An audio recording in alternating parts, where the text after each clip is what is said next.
Hey everybody, welcome back to my channel. My name is Arden. This is YA Book Princess and I hope you're having a beautiful day. Today we are going to be doing the mid-year Freakout Tag. So I've seen everybody do this tag. I haven't really watched any of the videos lately. I needed to take a break from social media. I haven't watched any of the videos. I don't know any of the questions, but that is what's gonna make it so much more interesting today, because I don't know any of the questions and I don't know any of the answers. So I think we're both going to be surprised, and that is the chaotic energy that we are looking for in 2020. I guess. I don't know. At this point, I'm just going with whatever is being thrown at me. First question is, best book you've read so far? In 2020, I've read 65 books, which is the record for most books read in a year, and it's June, so I don't know what's going on. I'm not gonna pretend that this is normal, because it's not. This is really hard because in 2020, while I did read the most books, I think this is the weakest year. I guess I'm going with Daughter of the Pirate King and Daughter of the Siren Queen by Trisha Levenseller. I love Pirates of the Caribbean. Oh my goodness, I have so much love for that franchise. And I guess these two books do remind me a little bit of that franchise, but also they're so easy to read. They're just guilty pleasures, feel-good books. Question number 2. Best sequel you've read so far. Is the sequel a third book as well? Because Ignite Me then. Okay, Lucifer wanted to get out, so she's gonna be with me. Basically, for sequels, I think I am gonna choose The Indigo Spell, which is the second book in the Bloodline series. I really liked it, especially the way it ended. Question number 3. New release you haven't read yet but want to. Okay, I have one. It's A Song Below Water. I love mermaid stories. This is the one that I really want to get to. I honestly I want to read it so bad. When I first made this channel in 2014, you won't find any videos anymore, but when I first made it, I talked a lot about siren books and mermaid books, and I was going through a craze when I was reading mostly mermaid books. And so I guess A Song Below Water would be my book of choice right now, because I want to read it so bad. So if you have, by the way, if you have any siren or mermaid books or Ariel retellings, please tell me about them. Like, I need more. The next question is, most anticipated release for the second half of the year. Now, I'm not sure if this book is going to be released the second half of the year. I did order it in March, so I don't know when it's going to be released, but it's a Wattpad book, and it is The Bad Boy and the Tomboy. People have been saying only the good stuff about it. I don't think I've been recommended a book more than this one, and I still haven't read it.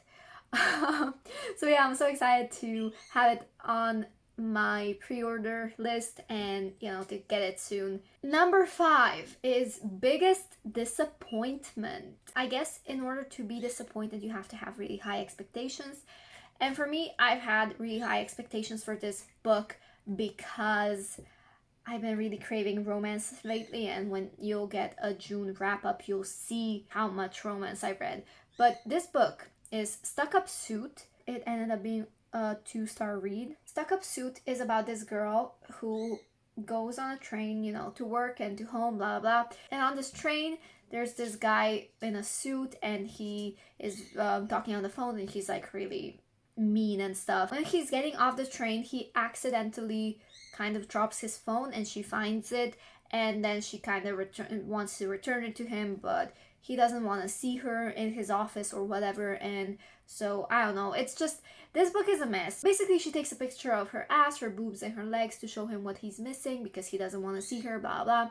And she drops off his phone, and then he starts, you know, messaging her and stuff.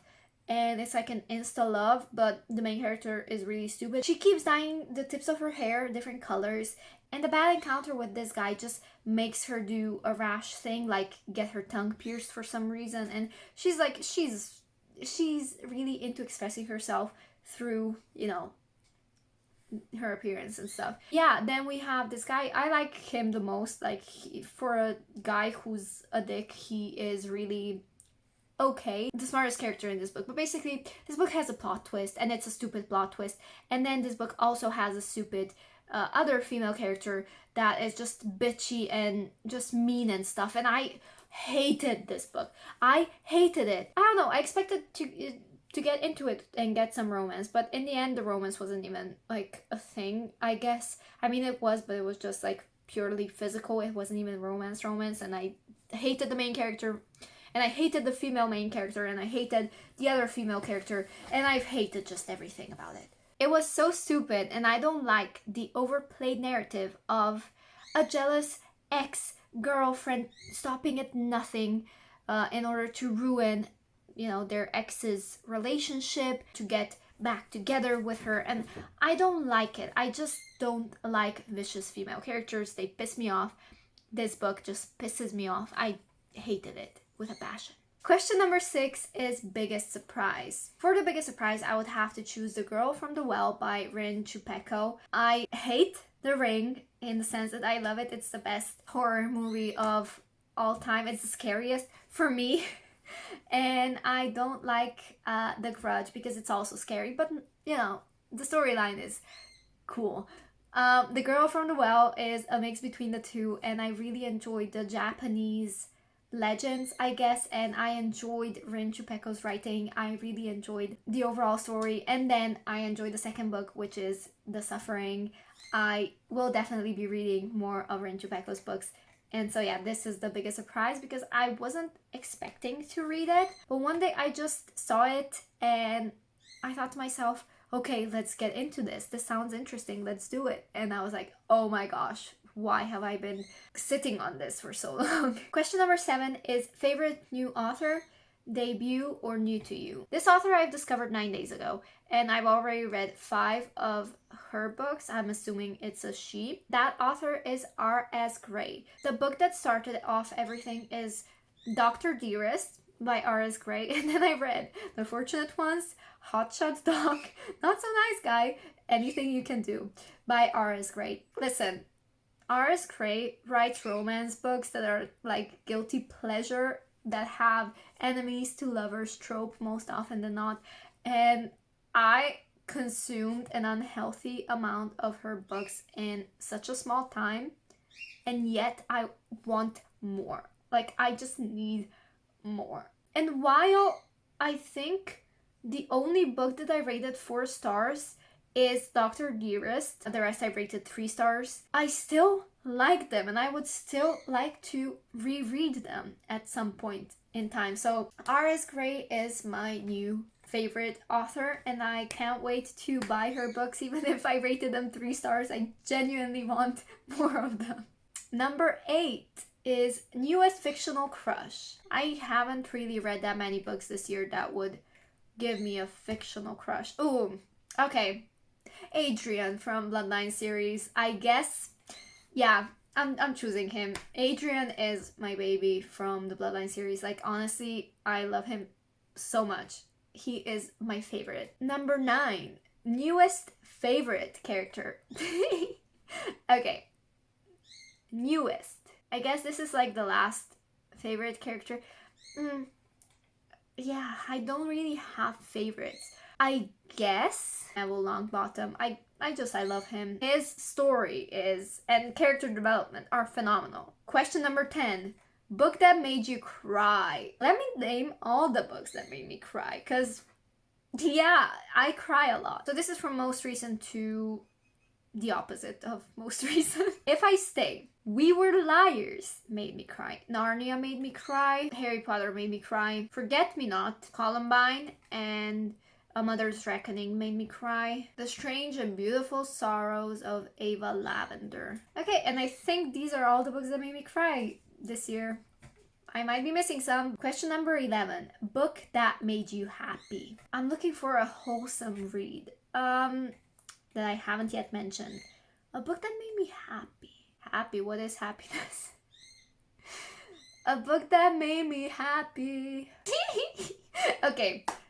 A book that made me happy that I haven't mentioned yet. One Moment Please, which is the 3rd book in the Wait With Me series by Amy Doss. I haven't read the 1st and the 2nd book. These are basically standalone books. One Moment Please I've read this month and it was a very cute book. It was an interesting romance book with a pregnancy plot. So, most beautiful book you've bought so far this year or received. Oh my goodness, no. They're so beautiful. They're all they're all gorgeous. Listen, I'm gonna just choose a trilogy because all of these covers are so gorgeous. Star-Crossed by Josephine Angelini, Creamless by Josephine Angelini, and Goddess by Josephine Angelini. This is the series that I'm going with. Question number 13. What books do you need to read by the end of the year? If you asked me this a month ago, I would be able to tell you like the exact like books. But right now, with everything going on, I'm just not in the mood to put down the TBR because I've been just going through it. I guess I would want to reread Percy Jackson and the Olympian series. I would want to read Chaos Walking. Reread The Selection because Marlette loves that book and that series. I want to read The Night Circus because Susan loves that. The Raven Cycle also because Bex told me to read it. And number 14 is favorite book community member. I have so many. I'm gonna miss so many. Olivia's Catastrophe, Eden is reading, Susan is reading, Books and Violets, Elena the Great, who else? Tea Time Tea reads, Starla reads. There are so many. Oh my gosh. Have I said Books and Violets? Cozy Bex, Holy reads, Happy Reading. We have like the same taste in books, I feel like. And oh, Naima's reads. Love her channel so much. Who else? I feel like there's so many people that I'm missing. I also love Shanice, and I think she recently changed her name to Shanice Noel on YouTube. She used to be Noella Reads. And yeah, there's so many people that I just love so much who have shown me so much support, and so many people that I just love talking to and just talking about books. And yeah, I have so much love for the book community, and I wish I could give you all a big hug. But yeah, thank you guys so much for watching this video. I hope you enjoyed it. I am sorry for the low energy. My life's been a mess. My headspace has been all over the place. But I still hope you enjoyed it. I love you guys so much. Check out the links down below if you wanna, like, you know, chat or something. And subscribe to my channel and click the notification bell to keep yourself notified when I post more videos. I don't know when is the next time that I will post, but hopefully it will be soon.